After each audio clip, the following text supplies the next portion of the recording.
Bismillahirrahmanirrahim. Assalamualaikum warahmatullahi wabarakatuh. Kita buka majlis ilmu kita pada malam ini dengan Ummul Furqan Al-Fatihah. A'udzu billahi minasy syaithanir rajim. Bismillahirrahmanirrahim. Alhamdulillahi rabbil alamin. Ar-Rahmanir Rahim. مالك يوم الدين إياك نعبد وإياك نستعين اهدنا الصراط المستقيم صراط الذين أنعمت عليهم غير المغضوب عليهم ولا الضالين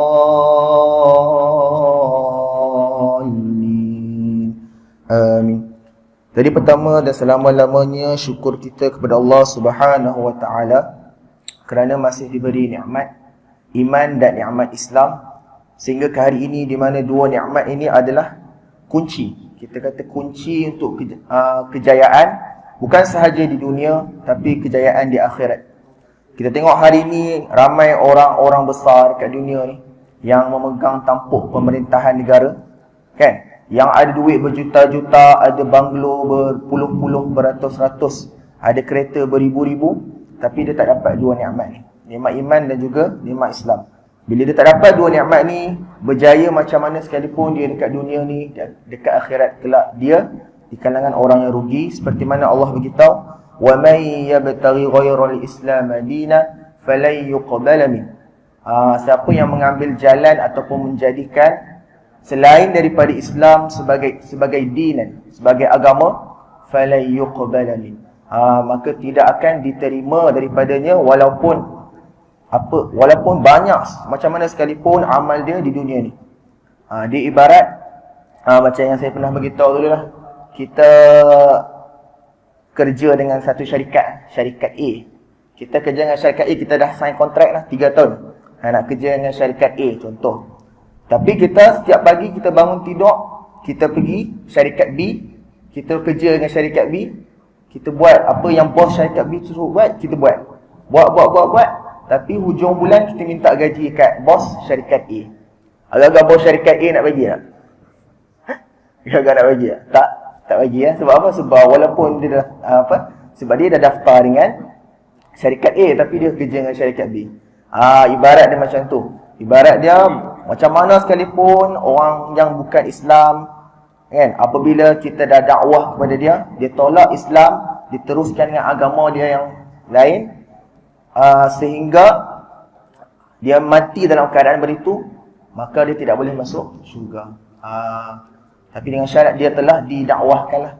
Selagi mana dia tidak dapat dakwah Islamiah, selagi mana mungkin dia tak pernah dengar azan, mungkin kita tak tahu rahmat Allah di situ.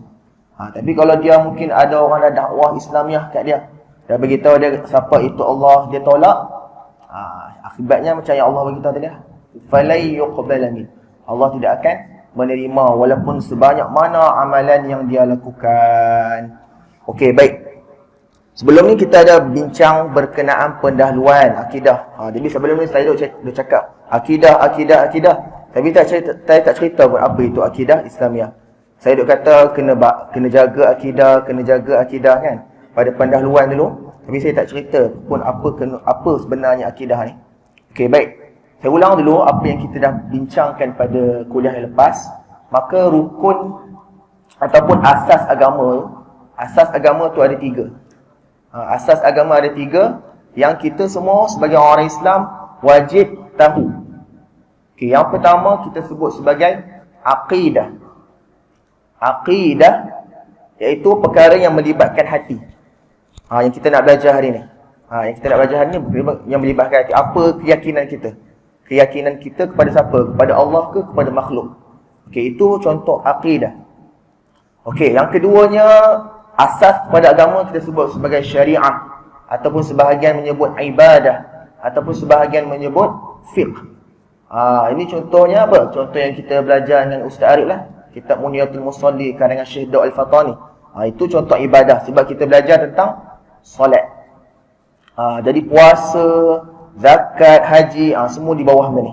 Di bawah ibadah atau syariah. Dan yang ketiga adalah saya sebut sebelum ni, iaitu akhlak. Iaitu akhlak ataupun sebahagian menyebut tasawuf.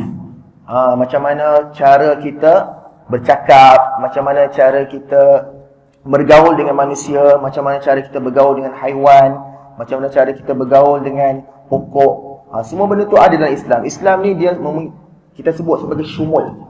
Yang ni kita akan sebut nanti, iaitu syumul. Syumul ni maknanya dia menyeluruh. Dia bukan cakap pasal solat sahaja, bukan sekadar cakap hablum minallah, iaitu hubungan kita dengan Allah, tapi juga cakap tentang hablum minan nas, iaitu hubungan kita dengan manusia. Okey, jadi baik, itu pada kuliah yang lepas. Dan saya sebut juga dalam kuliah lepas, kenapa pentingnya Islam, pentingnya akidah ni, sehingga kan berbelas tahun ketika mana Rasulullah di Mekah, Rasulullah tidak ajar solat. Sebab apa? Ayat tentang solat pun tak turun lagi masa tu. Bayangkan pada dakwah Islam yang pertama tu bercakap tentang la ilaha illallah Muhammadur Rasulullah. La ilaha illallah, kena percaya kepada Allah, kena percaya kepada balasan baik dan buruk, kena percaya dengan malaikat. Itu je. Solat tak ada lagi. Bayangkan kalau sekarang ni kita ada solat kan, tapi solat pada awal Islam, kedatangan Islam tak ada benda tu. Sebab apa? Nak menunjukkan di sini Allah susun cantik. Sebab Allah tahu kalau orang tu akidah dia tak kuat, dia tak solat.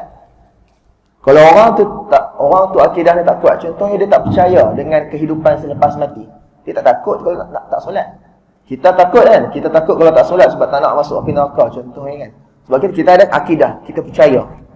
Tapi orang yang dia tak percaya dengan balasan yang dia akan dapat bila dia tak tinggal solat, dia tinggal macam tu lah. Dia tidak ada rasa takut apa. Begitu juga, ini pengalaman saya. Ada seorang pelajar universiti lah, pelajar universiti. Sembang, tanya dengan dia, solat belum? Dia kata, hari ni dia tak solat. Kita terkejut lah, budak universiti cakap macam tu. Okay, kita tanya dia, kenapa tak solat? Dia kata, aku ni solat bila makna Allah bagi nikmat je kat aku. Bila contohnya Allah bagi, contohlah dia buat kuis, dapat markah penuh contoh. Baru dia solat.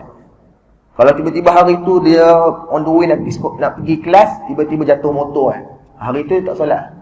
Tanya dia, kenapa macam tu? Dia kata, Tuhan ni kita sembah masa dia bagi nikmat je lah. Masa dia tak bagi nikmat, apa kita nak sembah? Sampai tahap macam tu. Kita risau, kita dengar ni, kita macam, bahaya betul. Lama-lama ni macam-macam.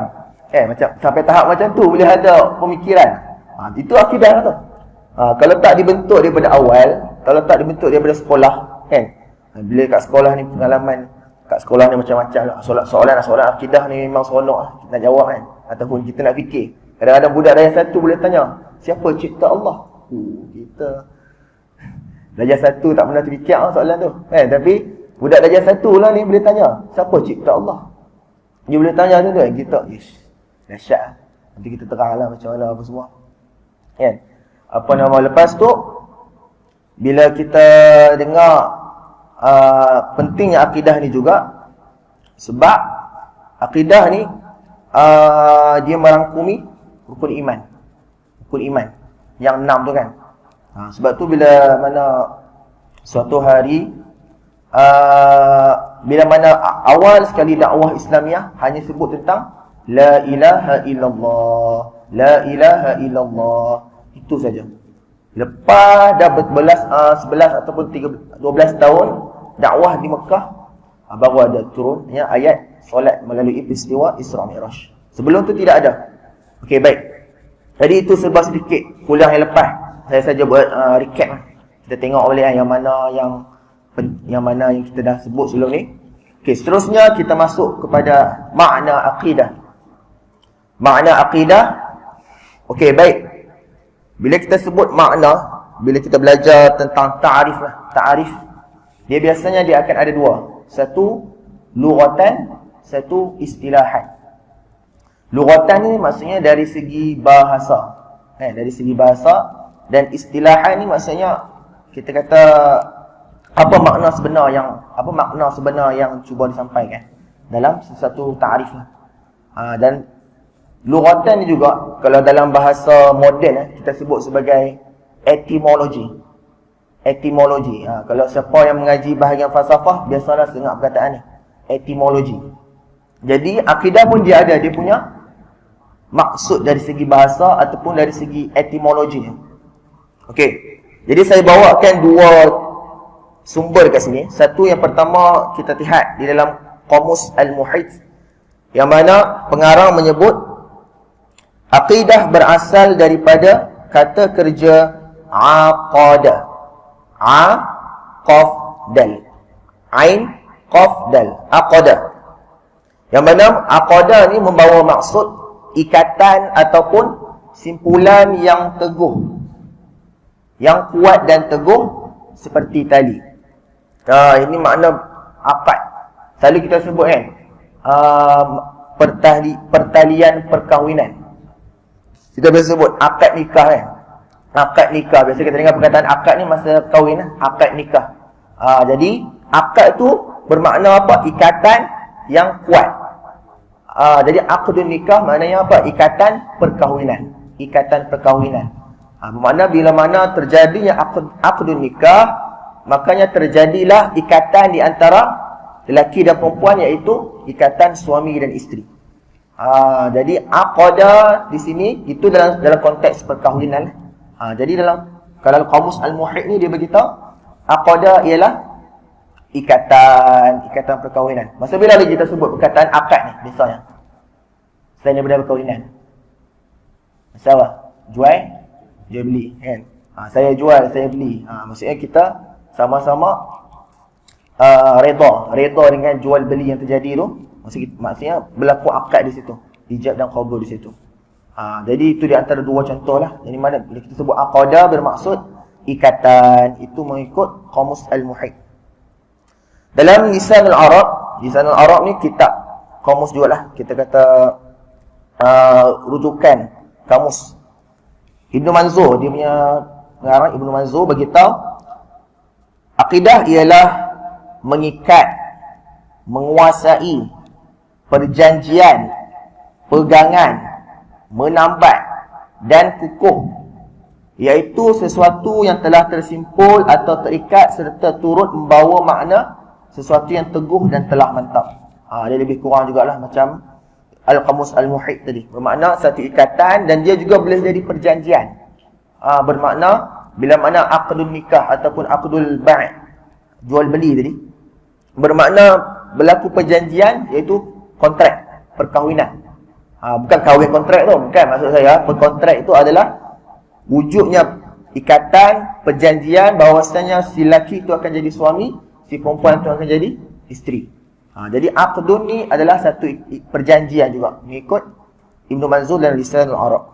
Jadi itu dari segi bahasa. Banyak lagi sebenarnya kalau kita kaji dari segi bahasa ni macam-macam. Kan? Maksud akidah bukan makna akidah saja. Apa perkataan bila kita tengok dari bahasa, setiap kamus tu kadang-kadang maksud tu tak sama. Dia maksud dia lebih kurang tapi lain perkataan dia pakai kan. So bila kita banyak baca kamus, kita punya kosakata tu, mufradat tu banyak sikitlah. Kadang-kadang maksud lebih kurang ya, tapi dia pakai perkataan yang berbeza-beza, menunjukkan kayanya bahasa Arab ni. Okey, baik. Dari segi istilah, jadi saya sebut makna ta'arif ni biasanya akan ada dua, satu bahasa, satu istilah. Istilahan. Okey. Saya bawa dua tokoh kat sini. Yang pertama saya ambil Syed Sabiq. Syed Sabiq terkenal dengan kitab Aqaid Al-Islamiyah. Kan? Terkenal dengan kitab yang berbunyi Al-Aqaid Al-Islamiyah.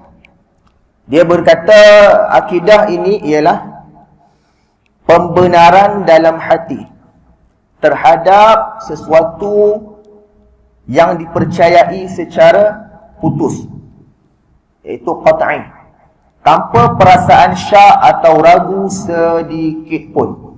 Jadi Ibnu Syed Sabiq beritahu kata akidah ni maknanya kita tasdiq, pembenaran di dalam hati, tasdiq biqalbi, bermakna kita benarkan apa yang kita percaya, kita benarkan secara jazam, iaitu pasti. Bermakna di sini 100%. Bila kita belajar, macam Ustaz Arif dah sebut dulu kan, dalam fiqh kita ada apa?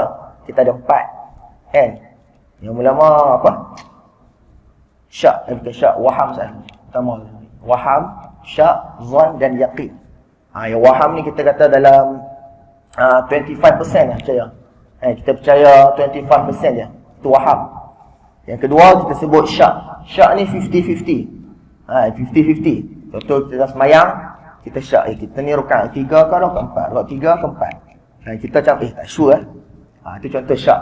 Yang ketiga kita sebut sebagai zon. Zon ni dia lebih sikit, tapi belum 100%. Belum 100%. Bermakna dalam lebih kurang 75% lah. Dia tengah solat, rasa rakaat ketiga ni ke keempat tapi dia sebut ketiga dulu. Dia macam yakin tiga tu, tapi keempat so 75% lebih kurang. Itu adalah zon. Dan yang terakhir sekali yakin 100%. Jadi mengikut Syed Sabiq, bila kita kata akidah tu dia mesti 100%. Dia kena 100%, bukannya zon, bukannya syak, bukannya waham. Dia mesti 100%. Apa dia? Secara pasti, jazam. Jazam ni maksudnya pasti.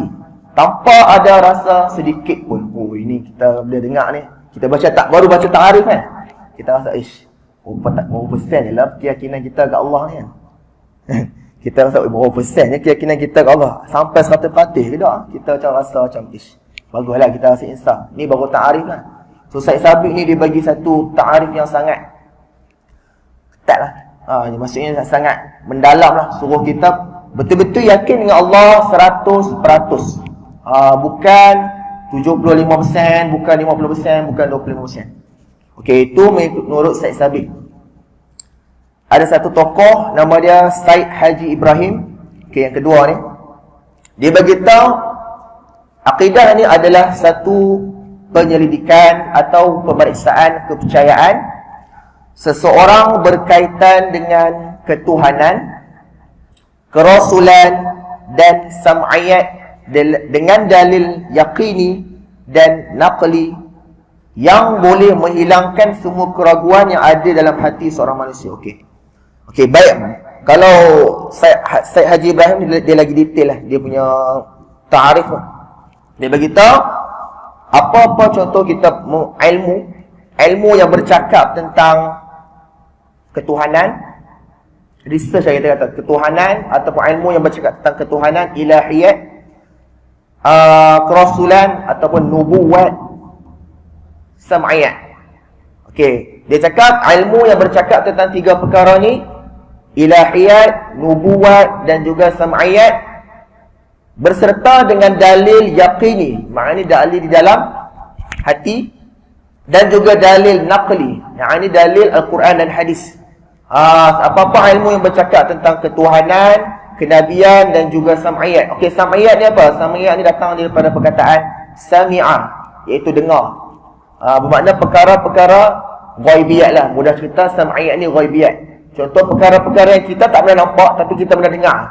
Contohnya apa? Hari kiamat. Kita tak pernah nampak kiamat tu macam mana, tapi kita dengar melalui apa? Al-Quran dan hadis. Contoh lain apa? Syurga neraka. Kita tak pernah nampak syurga neraka, jadi kita sami'ah, kita pernah dengar je melalui Al-Quran dan hadis. Jadi perkara-perkara ni adalah perkara sam'iyat. Jadi apa-apa ilmu yang bercakap tentang nubuwat, ilahiyat dan juga sam'iyat berserta dengan dalil, itu adalah aqidah menurut Syed Haji Ibrahim dalam kitab dia Aqidah Ahlussunnah wal Jamaah. Okey, clear? Dia macam ni lah. Kalau bahasa mudah kita nak sembang lah. Satu hari ada satu orang ni, dia beritahu kata kat kita, jangan lalu pokok tu, ada hantu. Jangan lalu bawah pokok tu, ada hantu. Contoh dia kata lagu tu. Kita pun betul ke tak? Kita mula alik, bahaya ni. Tak ada, takut lagi aku lalu-lalu jumpa hantu, tak apalah aku lalu jalan lain. So kita percaya dengan orang yang beritahu kata pokok tu ada hantu, menyebabkan kita apa? Kita tak lalu pokok tu. Macam tu juga bila akidah ni, ini sebagai analogi Contohnya akidah ni bila kita kata kita tahu siapa itu Allah, kita tahu kekuasaan Allah, apa yang Allah cipta, apa balasan daripada Allah bagi mereka yang mengingkar, mana kita tak akan tinggal solat. Sama juga, kita tak akan tinggal solat. Kita akan pergi menuntut ilmu. Kita akan baca Al-Quran. Sebab apa? Sebab kita percaya dengan Allah. Macam orang tadi, dia percaya dengan kawan dia, kata pokok tu ada hantu, dia tak lalu. Itu tindakan lah. Macam kita, kalau kita percaya dengan Allah 100%, kita tak tinggal solat. Itu ada dia punya, kita kata apa, application dia, ataupun dia punya kesan, asar dia kepada kita. Jadi itu adalah bahasa mudah lah. Bahasa mudah kita nak faham. Apa itu akidah? Keyakinan dalam hati. Kita yakin dengan Allah atau yakin dengan makhluk. Okey, seterusnya. Okey, tuan-tuan boleh tengok ada banyak lagi banyak lagi ta'arif-ta'arif daripada ulama-ulama. Kan, ulama-ulama Hasan Al-Banna pun ada sebut. Kalau kita tengok ulama-ulama Melayu kita beramai kitab, tuan-tuan boleh tengok contoh-contoh kitab Matan Jauhar, contoh kitab Faridatul Faraid, contoh kitab Ummul Barahin. Itu kitab-kitab yang biasa dipakai oleh ulama-ulama Nusantara. Alhamdulillah. Tiga-tiga tu kitab yang sangat seronok lah. Ini contohnya. Saya bawa ni satu ya. Ini Faridatul Faraid fi Ilmul Aqaid. Kan? Kitab Jawi yang kita pakai berkurang lama dah. Dia bercakap tentang akidah. Tuan-tuan boleh tengok kitab Ummul Barahin, Matan Jauhar dan sebagainya. Okey, seterusnya kita buka kepada muka surat yang seterusnya. Okey, dua page dah ni. Yang ke-8 lah. Okey, baik. Bila kita tengok akidah Islamiah ni, dia ada ciri-ciri. Apa ciri-ciri akidah Islamiah yang membezakan akidah Islamiah dengan akidah agama lain? Jadi akidah Islamiah ni, ciri-ciri ni dalam Arab kita sebut khasais aqidatul Islamiah. Okey, baik. Kita masuk terus kepada yang pertama. Ciri-ciri yang pertama iaitu khasiyatur rabbaniyah ataupun khasiyatul tauqifiyah. Okey, bermakna akidah rabbani. Okey, apa maksud akidah rabbaniyah? Bila kita sebut kita dengar nama bukan lagu nasyid rabbani kan. Kita dengar kumpulan nasyid, bukan. Itu bukan dia. Kita tentang sebenarnya akidah rabbaniyah, iaitu kita tengok akidah rabbaniyah ialah akidah tauqifiyah. Tauqifi dia ada dua. Ilmu ni dia ada dua, satu tauqifi dan satu taufiqi. Bunyi lebih kurang. Tauqifi dengan taufiqi. Contoh-contoh ilmu yang berkenaan dengan tauqifi. Tauqifi datang daripada perkataan waqaf, berhenti. Bermakna macam tu dia turun, macam tu kita kena terima. Contohnya akidah Islamiah, dia berbentuk tauqifi. Bermakna apabila kita belajar dalam akidah Islamiah, Allah itu satu. Kita tak boleh nak persoal kenapa Allah itu satu. Sebab apa? Sebab Allah memang turun macam tu. Dia berbentuk tauqifi. Berbeza dengan taufiqi. Taufiqi ni adalah benda yang kita boleh bincang. Benda yang kita boleh bincang. Contoh-contoh. Okey, di antara perkara yang tauqifi, yang ini benda yang kita tak boleh nak sentuh adalah tutup aurat, sitrul aurah. Sitrul aurah ni jelas dalil dalam Al-Quran kata lelaki ada aurat yang kena tutup, perempuan ada aurat yang kena tutup. Jadi benda ni apa? Tauqifi. Tutup aurat, sitrul aurah. Akan tetapi bila kita kata kaifiyatu sitril aurah, cara untuk menutup aurat, benda ni taufiqi. Benda kita boleh pakai akal. Macam mana nak tutup aurat? So manusia cipta apa? Perempuan dia cipta tudung. Manusia cipta, lelaki dia cipta baju. Dia suar. Kan? Perempuan dia cipta apa? Macam-macam lah. Shawl, tudung labuh lah, tudung apa? Ikan tu, tudung bawal lah. Macam-macam tudung. Itu benda-benda tu kita sebut sebagai taufiq.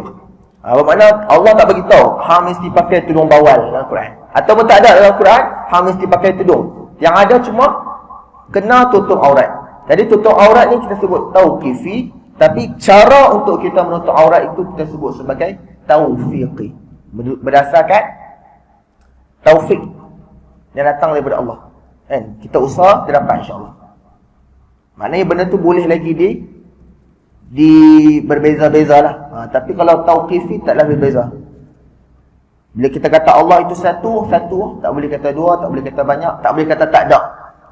Dia biasanya sama ada banyak atau tak ada. Tapi tauhid, akidah Islamiah kata Allah itu satu. Okey, kita baca sekejap.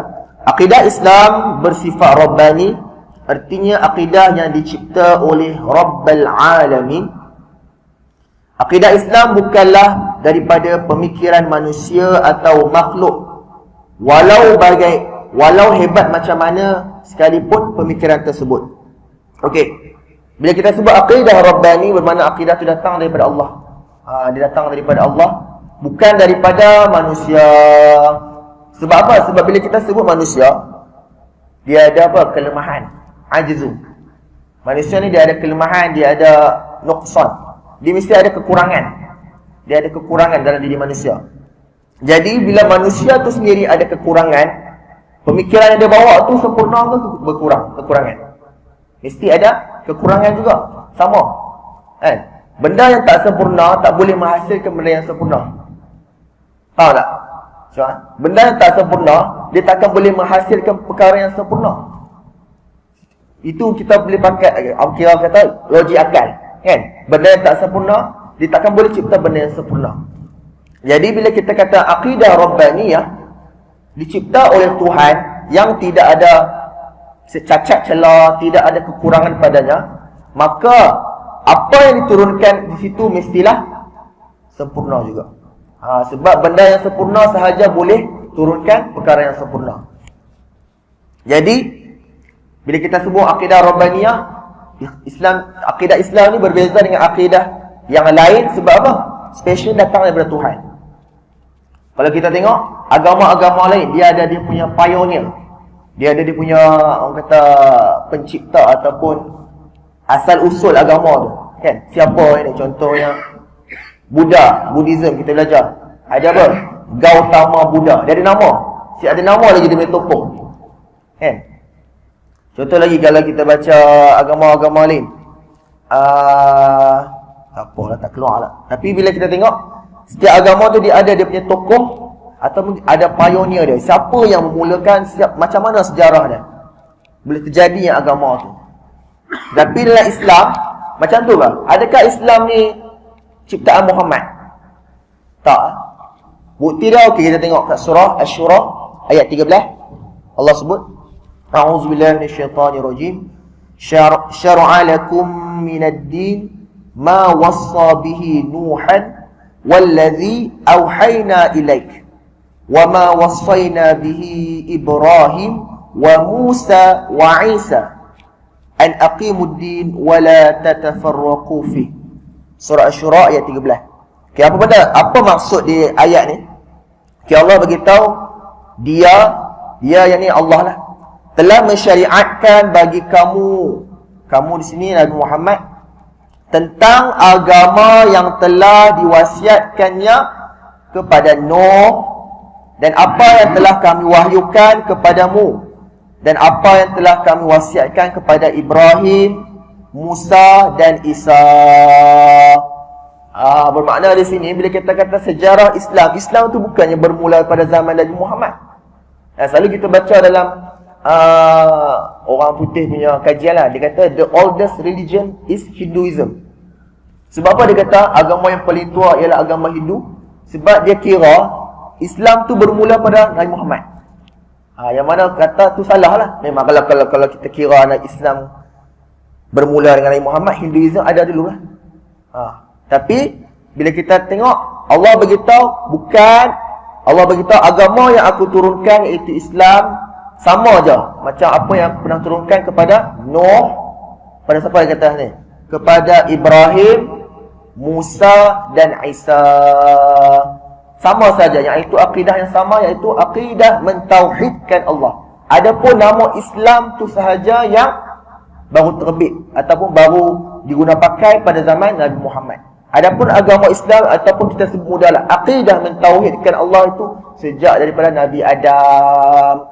Jadi bila kita kata agama yang tertua, ia adalah Islam.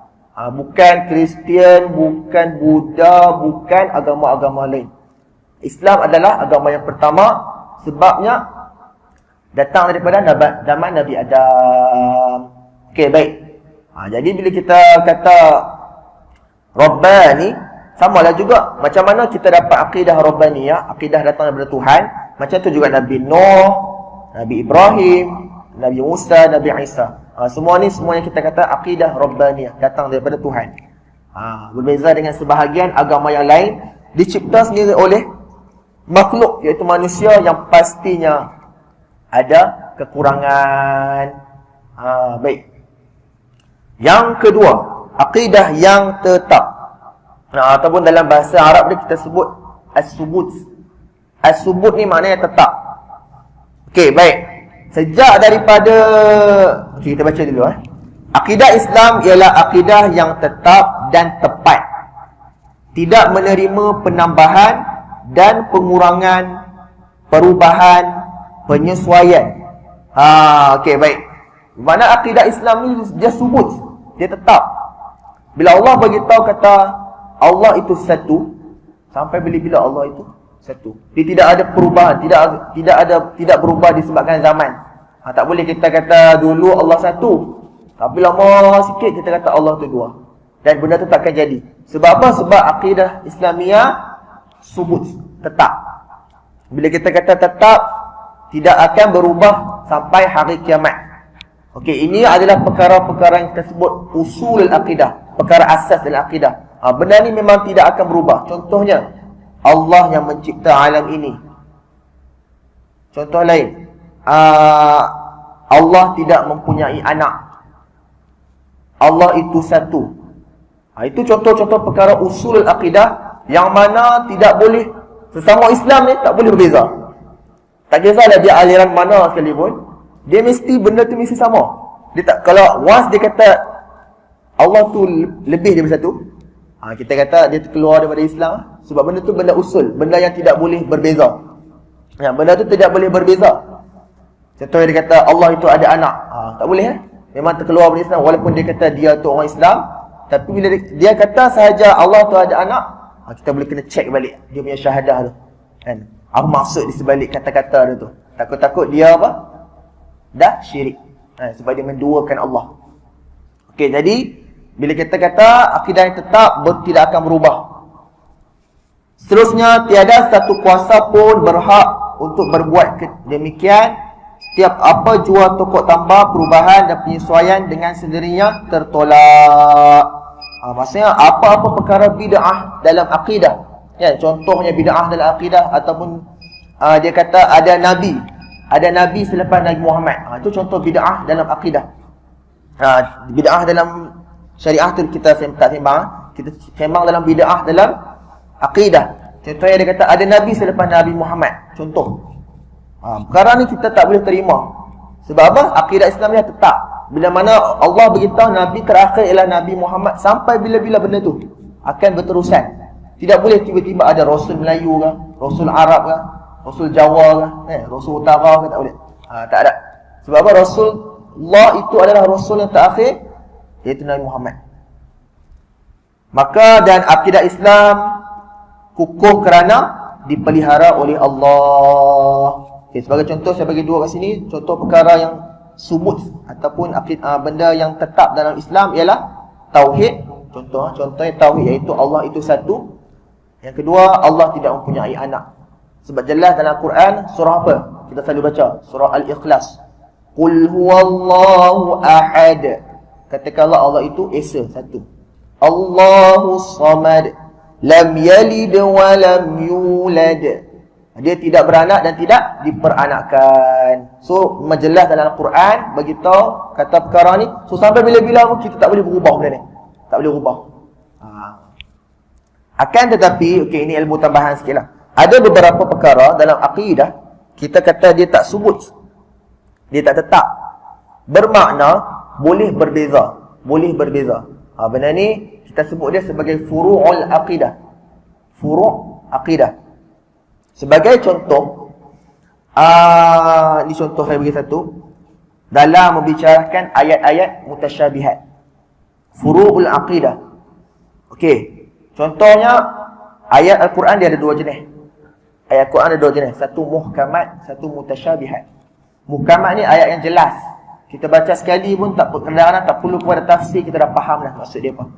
Tak perlu kita dah faham. Contoh aqimus solah, dirikanlah solat, contoh. Ayat tu muhkamat jelas. Tapi ada juga ayat-ayat mutasyabihat. Contohnya ayat yadullah fawqa aydihim. Tangan Allah di atas tangan mereka. Jadi benda ni bukan usulul aqidah. Benda ni adalah furu'ul aqidah, cabang akidah. Usul ni maksudnya akar akidah. Furu' tu maknanya cabang akidah. Jadi sebab tu kalau kita tengok bukan zaman lalu ni, daripada dulu dah ada perbezaan khalaf dan salaf. Salaf dia tafwid, manakala khalaf dia takwil. Salaf dia tafwid. Apa maksud tafwid? Bila mana ayat Quran Allah turun yadullah fawqa aydihim, tangan Allah di atas tangan mereka. Contoh ayat tu. Maksud ayat tu, apa yang dilakukan oleh golongan salaf, dia tafwid. Dia serahkan makna kepada Allah. Dia tak mau cakap. Pernah sekali Imam Malik ditanya tentang soalan aina Allah, di manakah Allah kan? Dia cakap as-soal bid'ah. Soalan tentang ni adalah bid'ah. Sebab apa? Sebab dia tafwid. Imam Malik adalah golongan salaf, dia tafwid. Dia tak mau sembang pasal benda tu. Dia kata Allah itu adalah sifat Allah. Dia tak mau sembang benda tu. So dia serahkan makna dia kepada Allah. Itu yang dilakukan oleh golongan salaf. Dan benda tu kita sebut sebagai tafwid, serahkan makna kepada Allah. Manakala golongan khalaf, golongan yang terkemudian, dia takwil. Takwil ni maksudnya kita beri makna yang sesuai pada tempatnya, yang sesuai dengan sifat Allah. Contohnya dalam ayat yadullah fawqa aydihim, yadu diberikan makna kuasa. Kuasa Allah di atas mereka, ke atas mereka. Jadi bermakna golongan khalaf dia mentakwil. Jadi berbeza kat sini. Benda ni perkara akidah. Benda ni perkara akidah, bercakap tentang sifat Allah. Tangan kan, tangan sifat Allah. Tapi berbeza. Ada golongan salaf kata tafwid, kami serahkan makna. Ada golongan khalaf dia nak tanzih, dia nak sucikan Allah daripada sifat manusia. Sebab dalam Al-Quran beritahu laisa kamitslihi syai'. Tidak ada satu pun yang sama dengan Allah. Tidak ada satu pun yang sama dengannya, iaitu Allah, kan? Jadi dia takwil ayat tu, kata yadun ialah kuasa. Jadi mana yang betul? Mana yang betul? Mana yang betul? Wallahu a'lam. Tapi kita tahu benda tu adalah benda yang furu' akidah. Maknanya kalau orang tu dia tafwid ke, dia takwil ke, tidak merosakkan iman. Sebab kedua-duanya percaya dengan ayat tu. Yang merosakkan iman bila dia tak percaya dengan ayat tu, dia tolak terus ayat tu. Ini bukan ayat Quran ni, contoh. Itu baru kita kata merosakkan iman. Adapun dia takwil atau tafwid, kita sebut di sini dia adalah furu'ul aqidah, perkara yang cabang akidah. Jadi tidak merosakkan iman. Itu adalah contoh perkara akidah yang tak tetap. Sebab kita cakap akidah Islamiah tetap kan. Saya nak fokus dan beritahu akidah yang tetap tu adalah usulul aqidah. Adapun furu'ul aqidah boleh kita berbeza. Tidak merosakkan iman. Tapi usulul aqidah, contohnya konsep tauhid, sampai bila-bila tak akan berubah, tak boleh berubah. Yang ketiga sekali saya ringkaskan. Dalam kitab disebut kalau bahasa Melayu akidah pertengahan. Dalam sebahagian kitab sebut aqidatut tawazzun, pertengahan, stabil. Ataupun sebahagian menyebut aqidatut wasatiyah, iaitu berada di pertengahan. Bermakna akidah Islamiah ni dia terpelihara daripada sifat melampau. Macam mana sifat melampau dalam keyakinan akidah ni? Sebagai contoh, kita tengok contoh yang bawah tu, ketuhanan dalam ilahiyat. Ada sebahagian akidah kita tengok ataupun ideologi lah, kan? Mereka adalah mulhid. Kemulhidan tu adalah mulhid tu perkataan Arab lah, iaitu bermakna etis. Bermakna dia menafikan terus Tuhan. Dia menafikan terus Tuhan. Kata Tuhan tu tak ada, etis. Dan sebahagian lain, sebahagian akidah yang lain, kita sebut, dia kata Tuhan tu ada banyak. Ataupun dalam bahasa saintifik kita sebut politism. Politism ni maksudnya dia kata Tuhan tu ada banyak. Yang pertama tadi atheism, Tuhan tak ada. Yang kedua politism, akidah Tuhan tu ada banyak. Jadi Islam Dia tidak terlalu melampau mengatakan Tuhan tu tak ada, dan dia juga tak melampau mengatakan Tuhan tu banyak. Dia berada di tengah-tengah, yang kita sebutkan sebagai tauhid ataupun monotheism. Monotheism ni maksudnya percaya kepada satu Tuhan. Jadi sebab tu kita kata wasatiyah, berada di tengah-tengah. Dia bukan kata Tuhan tak ada, dia bukan kata Tuhan tu banyak, tapi dia kata Tuhan tu satu. Jadi itu adalah ciri-ciri akidah Islamiah dalam perkara ilahiyat. Dalam perkara contoh lain, ni ghaibiyat. Saya ambil contoh ghaibiyat. Akidah Islamiah juga pertengahan antara kepercayaan menafikan metafizik, iaitu alam ghaib yang tidak dirasa oleh panca indera, dengan kepercayaan yang mengakui bahawa roh Tuhan ada pada raja dan pemerintah. Yang kalau tadi pada ilahiyat, maksudnya Tuhan banyak, Tuhan sikit kan, ataupun Tuhan tak ada. Tapi Allah kata, kita kata Tuhan itu satu. Tapi yang contohnya perkara ghaibiyat, perkara yang tak nampak. Ada akidah yang mengatakan dia tolak terus. Benda yang tak nampak ni tak wujud. Benda yang tak nampak, asal benda tu tak nampak tak wujud. Benda ni yang sedang jadi pada zaman lah ni. Zaman lah ni banyak. Kita mungkin tak nampak kat surau ni. Tapi kalau kita pergi dekat luar, banyak. Golongan-golongan liberalism, golongan-golongan scientism. First kali di antara ideologi mereka yang paling bahaya ialah tak nampak, tak ada. Tak nampak, tak ada. Selagi benda tu tak boleh dibuktikan dengan saintifik ataupun dengan panca indera, mata, mulut, telinga, tangan, kaki dan sebagainya, benda tu tak wujud. Zaman lah ni. Hak ni memang saya tekankan sebab benda ni saya risau kepada generasi akan datang. Generasi akan datang. Benda ni dia akan lebih menyerang generasi akan datang. Iaitu percaya yang terlalu melebih kepada sains. Ataupun kita satu lagi bahayanya humanism. Humanism ni dia tolak Tuhan. Dia kata dia manusia tu dah cukup dah untuk mentadbir dunia ni. Tak perlukan kepada Al-Quran dan hadis. Benda ni risau, kita risau. Sebab benda ni dia bukannya jelas. Dia tak jelas. Saya ada seorang student yang saya cerita tu dalam kuliah lepas kan. Rasanya dia kata yang dia tanya kat dia, dia ni minat sains. Dia tanya kat dia, minat sains macam mana tu? Dia kata science 50%, God 50%. Macam kita tahu macam tu. Budak form 4, baru form 4. Kan? Tapi dia kata science 50%, God 50%. Dia boleh kata macam tu. Budak sekolah menengah baru. Maksudnya nak kata bahaya sangat benda ni. Kan? Bahaya sangat benda ni. Kita kena sebab tu bila kita ada anak, kan? Kita jangan lupa masukkan aspek tauhid ataupun aspek akidah bila mana dalam apa benda pun dia belajar. Tak kisah matematik ke, sains ke, biologi ke, apa ke semua, kita kena masukkan elemen tauhid. Contohnya bila saya bagi contoh hari tu, tanam pokok, kan? Biasa budak dari satu ada tanam pokok. Okey. Ada matahari, air, udara. Itu apa? Karbon dioksida. Baru dia boleh hidup. Kan? Kita jangan lupa kata benda ni hanya dengan izin Allah. Jangan kita lupa untuk sampai kepada tu ke dia. Takut-takut kalau kita jadi cikgu ke apa ke, jangan lupa sampaikan elemen tauhid dalam benda tu. Sebab kita kena daripada kecil ni, kita kena masukkan elemen tauhid. Tak kisah bukan dalam pelajaran apa-apa sekalipun. Kita tengok hujan contohnya, kita tengok hujan, jangan lupa kita bagi tahu. Tengok ni hujan, yang menurunkan hujan ialah Allah. Kalau tak sampai bila-bila dia kata sebab apa hujan turun? Sebab berlaku proses sekian-sekian, air berkumpul di langit, kemudian jatuh. Dia menafikan adanya Tuhan yang menjadikan benda tu. Sebab tu bila kita ada konsep nampak hujan apa-apa, kita cuba masukkan elemen tauhid. Elemen tauhid baru supaya salimul akidah, baru selamat akidah dia. Jadi insya-Allah itu saja untuk malam ni. Jadi itu adalah tiga ciri-ciri akidah Islamiah yang saya sebutkan pada malam ni. Ada banyak lagi yang kita akan sebut insya-Allah. Jadi yang pertamanya Rabbaniyah, iaitu akidah yang datang daripada Tuhan. Yang kedua, akidah yang tetap ataupun subut. Yang ini bermakna akidah itu tidak akan berubah sampai bila-bila, iaitu pada perkara-perkara usulul akidah. Dan yang ketiga, akidah pertengahan yang ataupun kita sebut sebagai wasatiyah. Akidah kita ni akidah wasatiyah, bukan akidah yang ta'assub. Jangan sesekali kita ta'assub. Bila kita ta'assub ni, maka akan banyak perkara buruk, kesan buruk pada hidup kita. Jadi itu sahaja. Aqulu qawli hadza wa astaghfirullahal azim. Mohon maaf atas salah silap.